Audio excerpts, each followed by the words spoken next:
some news coming today at 3 p.m. Eastern time, Mike, and that is that some really special members of the hockey community are going to get hockey immortality and will be inducted into the Hockey Hall of Fame in November. They're scheduled to receive those calls this afternoon in that news. So it's a really interesting class, Mike, in the sense that, aside from Henrik Lundqvist, the first-time eligible player, he's the only real slam dunk of this class, which leaves a lot of room open for interpretation and potentially some wrongs to be righted here. So let's work through this. You and I, in the last couple of days, have picked our own classes for 2023. Here's mine. I got Henrik Lundqvist in that spot. Music to your ears, another goaltender going in with him, and Curtis Joseph, I think long overdue. People say, oh, he hasn't won any hardware. Well, how about all the years that he was finishing runner-up as the Vezina and in a finalist for voting? He was losing out to some of the best goaltenders of all time in Martin Brodeur and Patrick Waugh and others that are already rightfully enshrined in the Hockey Hall of Fame. Alex Mogilny, another guy who has been around for a while. I believe, more than 10 years of eligibility now, and Alex Mogilny has been passed over year after year. And Sergei Gonchar, Sergei Zubov recently went into the Hockey Hall of Fame, I believe, in 2019.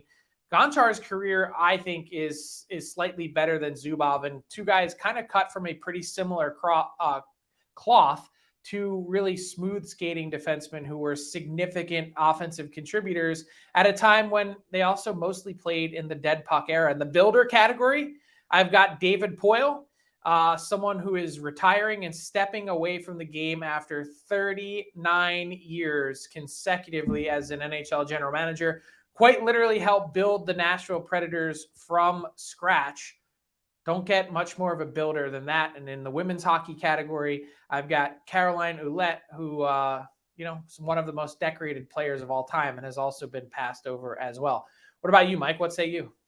So I'll go right along with you with Caroline Ouellette. I think she's absolutely deserving. I'll piggyback there. And our lists aren't that dissimilar, Frank. I've got Henrik Lundqvist in there as well.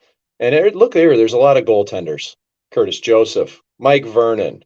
They all belong in. Mike Vernon, he's got 2 Stanley Cups with 2 different teams, a Conn Smythe trophy, and 5 All-Star appearances. I don't know what else more you need there. Joseph's in that mix where he wasn't ever among he was like basically your second or third best goalie or fourth best goalie for a long time. But his longevity, along with the number of games that he's won, he's top 10 all time.